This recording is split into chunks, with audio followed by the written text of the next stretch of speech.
Good evening, everyone. Good evening, fellow Toastmasters, and most welcome guests. Today, my project 6, I'll be continuing what I started last project, which is speaking about humans. So for those who were not there last time, I'll start with what provoked me to do this project and have my journey in Toastmasters. It was a series that is called Lucifer. Lucifer is an angel who decided to abandon heaven and hell and come to earth to discover himself among human beings. He decided to live in the city of angels in the United States, Los Angeles, and his experience about humans, that humans have pathetic emotions, feelings, and interactions among each other. My conclusion of that show is that humans can be summarized among all the history. Our emotions and interactions haven't changed. We haven't heard about a convention saying we discovered a new human emotion. So we should summarize it in my speeches maybe, and if I'm lucky I'll write a book, and if I'm super lucky I'll have my encyclopedia about humans. Today's speech is about passion. So what's passion for us? To me, the answer is passion is to do what we feel like doing. But do we like to do what we do for the rest of our lives? I want you to keep that question in your mind. What intrigued me to answer and discover this question, I was in a family gathering. And at that family gathering, we had a kid who's no longer a kid, who is going to join the university in the coming years, and he's graduating from school, but still he didn't have that thing figured. What does he want to do in his life? And the family started to give him these abrupt suggestions. Like, you have to be a dentist, you know, dentists earn a lot of money. It's just open the patient mouth and you'll get your money. Someone else said, no, but dentists need to invest like 1 million dirham to be a dentist. It will take you 10 years. Why don't you be an engineer? Engineer is 4 years. This country is full of opportunities.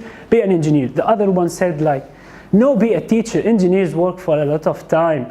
Teachers enjoy those long vacations, and you don't have to have a challenge in that because kids are in the same age and you'll get used to it. At that moment, I was like sitting silently and watching, and nobody on that top table asked the kid, what's your passion? What do you like to do in your life? They just gave him these bombs after bomb after bomb.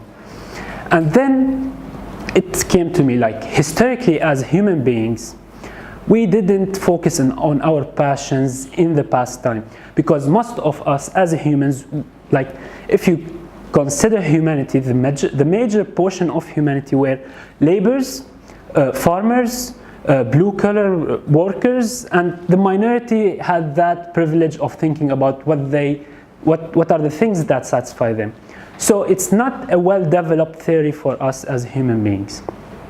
And if we want to continue with these things, I want to remind you that now we are living in a very good country with high standards of life, but I want you to keep in mind that there are still till this moment people who are striving just to provide food for themselves, and they are forgetting their passions. So I want to describe for us, the people with the privilege of thinking about their passion, what I call the tree of passion. So I'll have the main branches of passion, with the first one is the intellectual things that provoke us. Intellectual things like reading, writing, and even philosophy. Like, I think I'll have my own philosophy, I'll have my own book, I'll have my own novel.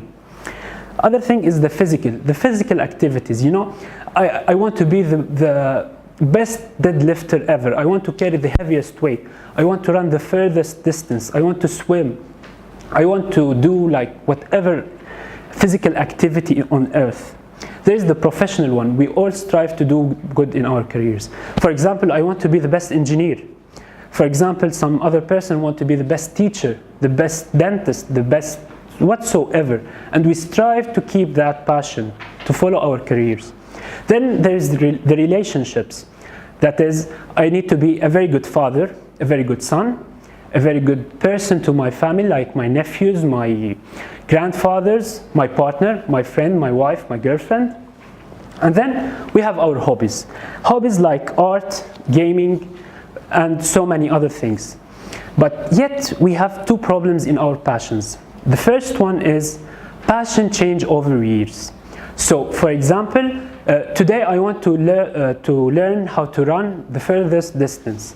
So I'll practice and practice and practice and do my first 10K, my second 20K, my first half marathon, my first marathon, my 10th marathon, then I'll be bored at some instance. So I want you to keep in mind that passion change over time.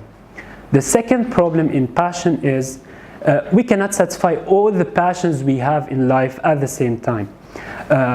So among the branches which I described, let's pick intellectual, physical, and professional. So at my stage, I want to be the best engineer there is. In the same time, I want to run the furthest distance I can. In the same time, I want to write my own book. But can I then be good to my family in the best way I want? Can I have my hobbies, my gaming hobbies? The answer is no. So we have to prioritize our passion, things that we aspire at the current stage of time. So back to that moment when I was in that family gathering, I'd say that kid should have received a better answer. And if you ever encountered such scenario in your life where you have to give an advice to someone about a passion, he's not necessarily needs to be a kid, but in any case, when we discuss this topic, passion, you have to explain that passion is not easy. It's not that simple just to say that passion is doing what you like, because it has its own challenges. So with that, I'll leave you to give the advice, hopefully, to the other people you encounter in your life. Thank you very much.